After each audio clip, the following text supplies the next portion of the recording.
So I've been living here in the Natomas area for quite a while, and today I want to share 7 things that I wish I knew before buying here in Natomas. So if you're thinking about buying in Natomas, this will save you some headaches and maybe a few dollars as well. And so stick around to the end. First thing to know about the Natomas area is that in a lot of the areas, a lot of different neighborhoods in Natomas, there is Mello-Roos and HOAs. Mello-Roos is a special extra tax that covers things like schools and infrastructure. And in certain parts in Natomas, you could pay anywhere, honestly, from $100 to about $300 to $400 a month. When you're looking to purchase in the Natomas area, it's really important to know that there's Mello-Roos and the HOA in the Natomas area. Mainly in the North Natomas area, you're gonna see the Mello-Roos and HOA. There's neighborhoods such as Natomas Park, where the Mello-Roos can range right around $90 to about $100 a month. But certain areas like North Lake and the newer areas like the Cove, the Mello-Roos could be as high as $200 to $300 a month. So it's really important that when you're looking to purchase here, that you're doing your research, running your numbers, so that you're not caught off guard in the middle of the transaction. Another thing to consider are the HOA costs. About 50% of Natomas have HOAs in their community. Some of the neighborhoods that I'm thinking about is gonna be like the Natomas Park neighborhood, the North Lake neighborhood, West Lake neighborhood, even in the Sundance Lake neighborhood. So all of these areas have HOAs that ranges and that offers different things. I'm thinking about Sundance Lake. What's cool about that particular area is that although the HOA cost is right around $100 a month, you do get access to the lake. One of the few areas where you could actually purchase and have a dock if you own a property lakefront. The Natomas Park HOA could be right around $90 to about $100 a month, depending on what street you're located in. But it comes with different amenities like the clubhouse, which is like an absolute resort, 3 pools, full gym, outdoor bar area during the spring and summer months as well. So it's an extra cost, but again, HOA could range you anywhere between $50 all the way up to $200. So it's really important that you do your research, you run your numbers to know exactly what your Mello-Roos and your HOA cost is gonna be. Also, in the 95833, 95834, and the 95835 zip code, which is all of Natomas, you're gonna be flood insurance is going to be required. So it's crucial for you to know exactly what those insurance costs is going to be, because it's not the same across the board.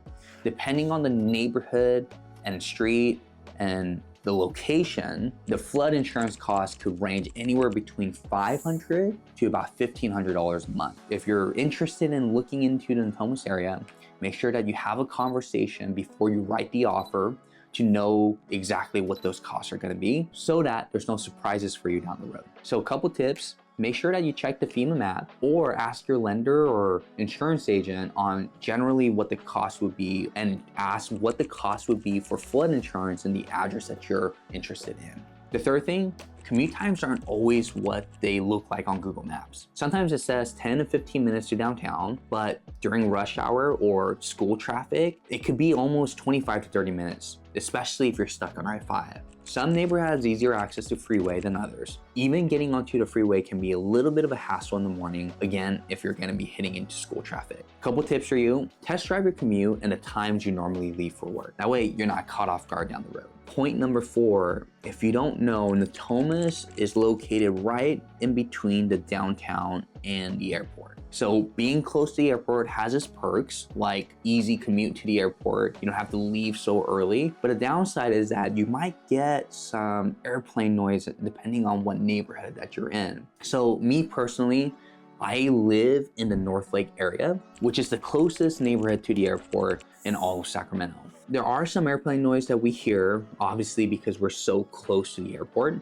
Typically, I would say I'm hearing airplanes anywhere between 3 to 4 times out of the day. And honestly, it's something that we get used to. However, if you're sensitive to airplane noise or just noise in general, you want to definitely be aware and just park in the different areas or in the neighborhoods that you're interested in and wait to see what the airplane noise may seem like. Here's a tip: visit the neighborhood at different times of the day and sit outside to see what you hear. The 5th thing is North and South Natomas are really different. North Natomas has newer homes, it has planned communities, HOAs, parks, and bigger lots. while South Natomas is closer to downtown, has older homes, mature trees, and has more of an urban vibe. Prices, home styles, and even schools vary a lot between the two areas, so you want to make sure that you do your research or talk to a real estate professional before you make a decision on North or South Natomas. All right, number 6.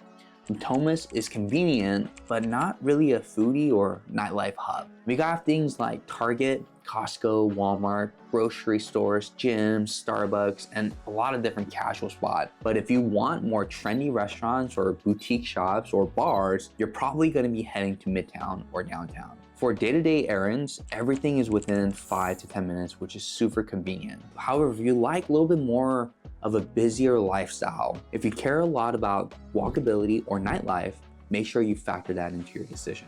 The last thing is that Natomas is still growing, which can be a really good thing, right? Like you have more shopping centers, more homes, more schools, and parks are planned. However, some neighborhoods can feel brand new and others still have a lot of open fields and construction zones. Future development means long-term value, but that can also mean traffic and noise in the short term. So you definitely want to take that into consideration if you're okay with the developing and the growing in the Natomas area. So there you have it. 7 things I wish I knew before buying in the Natomas area. I absolutely love living here, but I hope sharing this helps you plan better and avoid surprises. If you're thinking about buying in Natomas or you already live here and have your own tips, drop a comment below. And if you found this video helpful, don't forget to like, subscribe, and hit the notification bell. Thanks for watching, and I'll see you in the next video.